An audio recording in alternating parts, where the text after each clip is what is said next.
Motor cars were designed to provide a new form of personal transport. But before long, they were used for other purposes. This car, with more than 100 others, took part in one of the early motor races run between the great cities of Europe, the Paris-Vienna 1902. And the new cinematograph is there to record its dusty progress.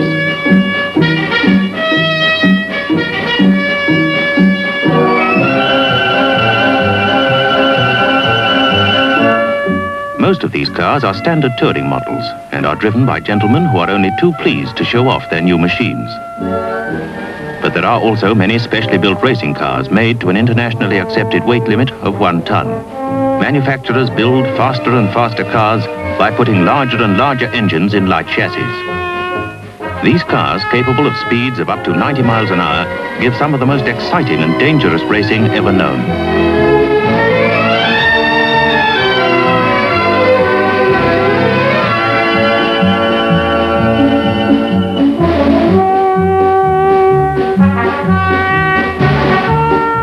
France at this time is supreme, and here comes one of her greatest drivers, the Chevalier René Denif on his Panhard.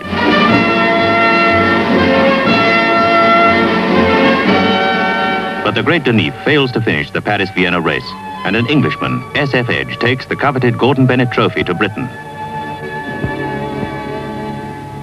The Irish Gordon Bennet is a real international competition, with teams from Germany, the United States, Britain and France.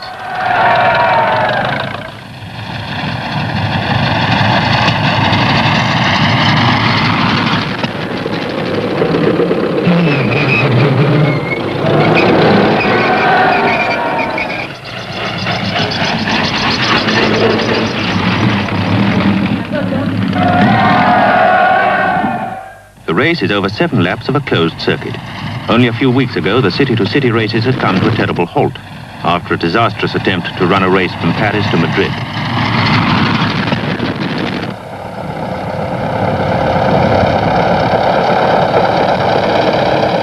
The race is to be run over a total distance of 327 miles, and the Panhard, driven by Denif, is confidently expected to take the trophy back to France.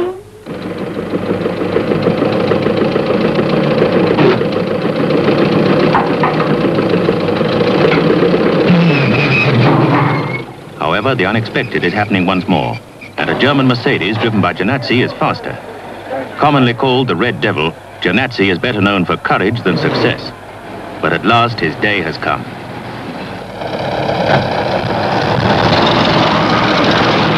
French cars are second, third and fourth.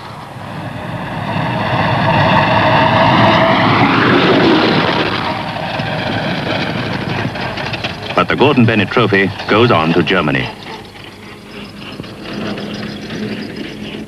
Janazzi's erratic brilliance does much to make Mercedes the car of the year. Next year, special trials are needed to select Gordon Bennet teams, as more and more manufacturers realize that racing is a shortcut to fame.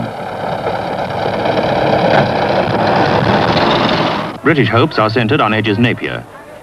Tires are a great problem and have to be cooled whenever possible. Britain also has new streamlined Wolsleys. The German team is to be led by Janazzi, the undoubted favorite, while the Italians have Cagno, their Queen's personal chauffeur. The Germans have chosen the Taunus, building fantastic stands to look like a medieval castle, and even translating the inscriptions in the post office into Latin. On this grand occasion, the Kaiser himself is up at 6 in the morning for the start.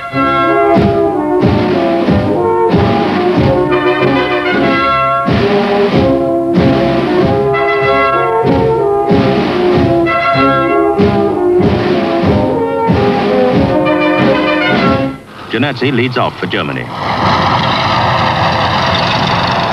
Edge follows. Janazzi is determined to win. He has been practicing every day for 2 months.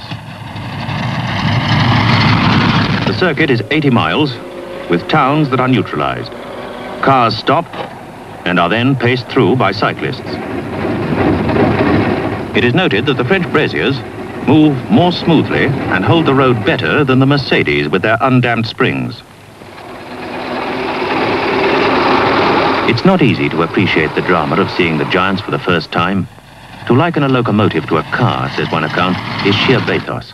It is as the gambolling of an elephant to the flight of a swallow.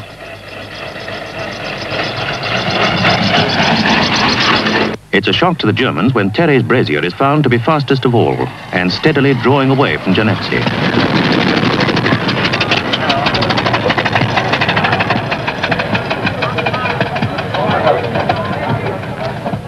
Britain is close behind. Italy is also coming into the picture with Cagno's Fiat number 17. It is reported that when other drivers wave, Cagno, the chauffeur, salutes respectfully.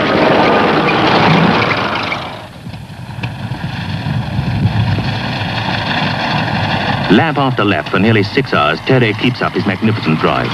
Janetzi cannot match the fantastic regularity of the French car.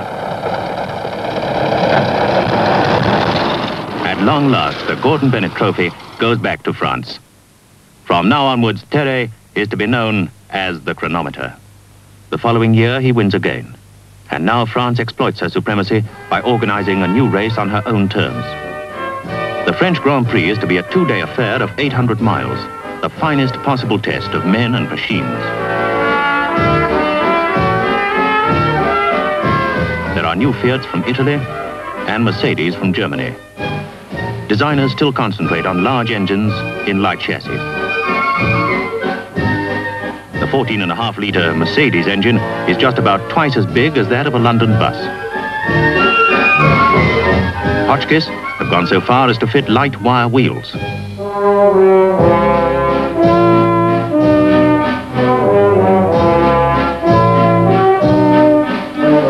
There isn't even a cushion for the driver of this car as it is officially weighed. The Dietrichs are probably near the ton weight limit with their 18-litre engines. Clément's son Albert is having his first big race on 13A, a Clément Bayard. Numbers are allocated to makes. 5A is a brazier, so are 5B and 5C. There are no less than 23 French cars among the starters. Gabriel leads off for France. Lancia of Italy is on a Fiat. That's a new Renault.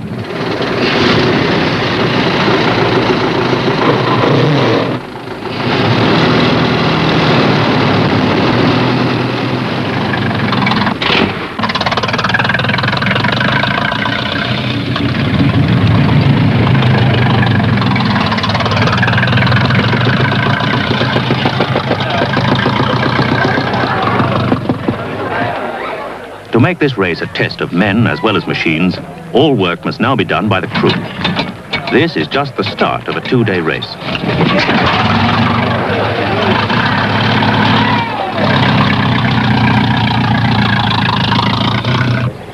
The circuit is made up of 3 very long, flat-out straights.